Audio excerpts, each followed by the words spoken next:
So next हमारा topic है spectrochemical series. ये टॉपिक हमने चैप्टर 1 में भी किया था, जहाँ पे था factors influencing the order of crystal field splitting.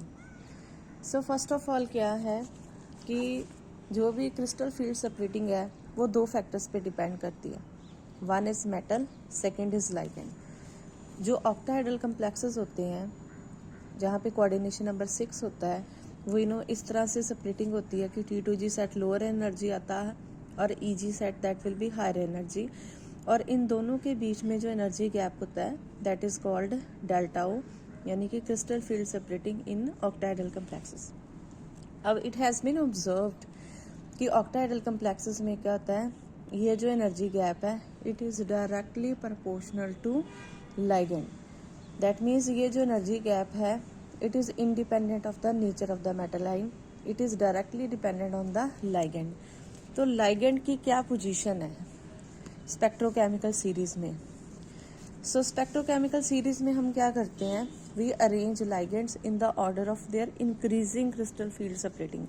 That means ये ligand जो एक्सट्रीम लेफ्ट पे हैं they are weak field ligand। इनके केसेस में क्या है, ये जो एनर्जी गैप होएगा ये कम होएगा because they cause less crystal field splitting. अब आते हैं हम टूवर्ड्स हायर साइड। यहाँ पे क्या है कि crystal field splitting will be more, right, and they are known as strong field ligand.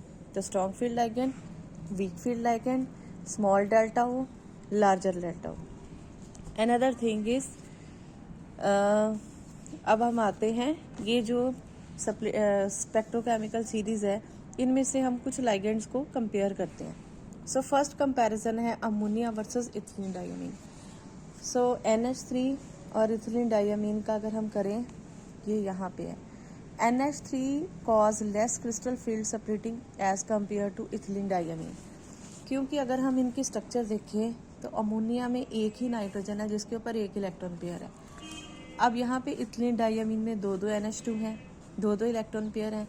तो अगर हम देखें तो स्ट्रॉन्ग बेस कौन है, ethylene diamine as compare to ammonia. तो ज़्यादा क्रिस्टल फील्ड स्प्लिटिंग कौन करेगी, ethylene diamine as compare to ammonia. Second comparison है हेलाइड आइंस का, जैसे ये iodide, bromide, fluoride and fluoride. इन चारों में से सबसे स्ट्रॉन्ग लाइगेंड कौन है, fluoride. That means fluoride is stronger than chloride than bromide than iodide. So यहाँ पे हम दो फैक्टर्स लेंगे, one is their proton basicity and second factor is size. तो चारों में अगर हम कंपेयर करें सबसे छोटा साइज किसका है, फ्लोराइड का। That means crystal field splitting is inversely proportional to size.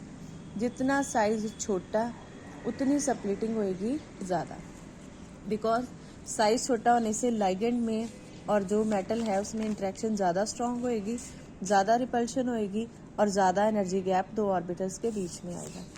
Next point है, तो ये सीरीज़ में जो हायर साइड में बैठे हुए हैं वो कौन से लाइगेंड हैं, जैसे ये साइनाइड, कार्बोनाइड, ये वो लाइगेंड है जहाँ पे एम्प्टी डी ऑर्बिटल्स होते हैं that can cause pi back bonding. इसका मतलब वो ligands that are capable of doing pi back bonding वो क्या करेंगे, they will cause more crystal field splitting, और वी कैन से कि एनर्जी गैप वहाँ पे सबसे ज़्यादा होगा।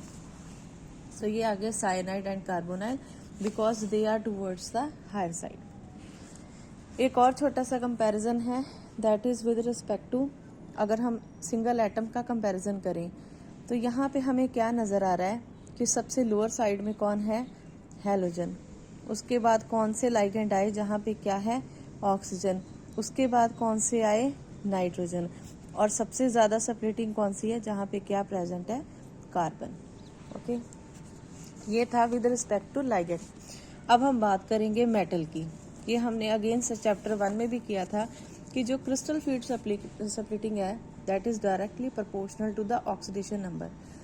जितना मेटल आयन का ऑक्सीडेशन नंबर ज़्यादा होगा उतनी ही क्रिस्टल फील्ड स्प्लिटिंग ज़्यादा होगी, with few exception. For example ये एक ट्रेंड है, यहाँ पे देखो 2 पॉजिटिव इज लेस, उसके बाद 3 पॉजिटिव आ गए, बीच में फिर कहीं ना कहीं 2 पॉजिटिव आ रहे।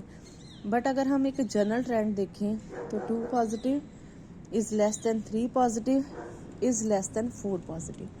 इसका मतलब जितनी ऑक्सीडेशन नंबर बढ़ता जाता है, मेटल का साइज छोटा होता जाएगा, उतना ही मेटल और लाइगेंड में स्ट्रॉन्ग इलेक्ट्रोस्टैटिक इंट्रैक्शन होगी। इंट्रैक्शन क्या होगी? बेसिकली रिपल्शन होती है।